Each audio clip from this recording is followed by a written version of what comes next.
এ মাতবর সাহেব, আমি বিয়া করছি মাত্র 2 দিন হইছে, এর মধ্যে আমার বাপে আমার শাশুড়িরে কেমন কইরা করে? মানে বিয়া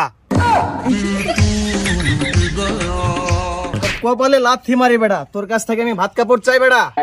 এই আপন ভাই, কামডা করলা কি? এই মিয়া, আর লজ্জা দিয়েন না, হ্যাঁ আমারে চাইছে, আমিও হেরে চাইছি। এটাও কি সম্ভব? আমার বাপে যদি আমার শাশুড়িরে বিয়া করে, আমার বউ হের মাইয়া হয়ে গেল না, আর আমি তো হের আগের থেকে পোলা আছি, তাহলে আমরা 2 জন ভাই বোন হয়ে গেলাম না? হে প্রভু। তাহলে তো সম্পর্কের মধ্যে করাত বাসছে, এমন একটু মানাই চালাই নে না। কেমনে মানাই নিমু? আমার শ্বশুর বাড়ি আমার বউর শ্বশুর বাড়ি একই জায়গায়। শুধু কি তাই, আমার বাপের শ্বশুর বাড়ি আমার শ্বশুর বাড়ি তাও একই জায়গায়।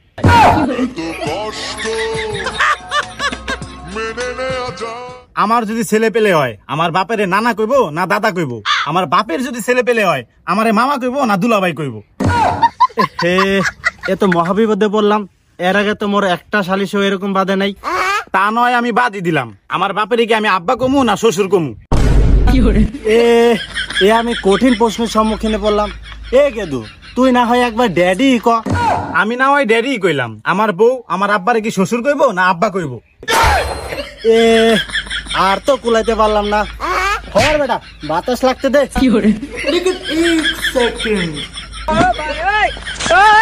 মাথায় হ্যাং হলে তো হইবে না মাতব্বর।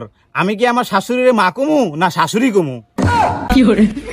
এ ভাইফো, তুই না হয় একবারে মাম্মি ডার্লিং ক।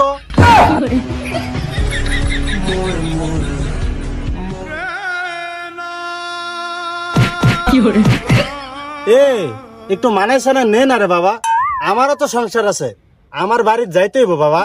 তুমি না হয় বাড়ির যাইবা, আমি বাড়ির গেলেই মনে হয় আমি কি নিজের বাড়ি আইলাম না শ্বশুর বাড়ি আইলাম? বিশ্বাস কর ভাইরবো, এইটা আমি নিজেও কইতে পারি না। এই আপন ভাই, তোমার সেটা তক্তা মেরে দেব। এইটা কোনো কামের কাম করলা? তোমাকে ওই বাপ বেটার বিচার করতে তোমার দাদারে লাগবে, আমারে তোরা মাফ করে দে। আর আমি যেন কেডা?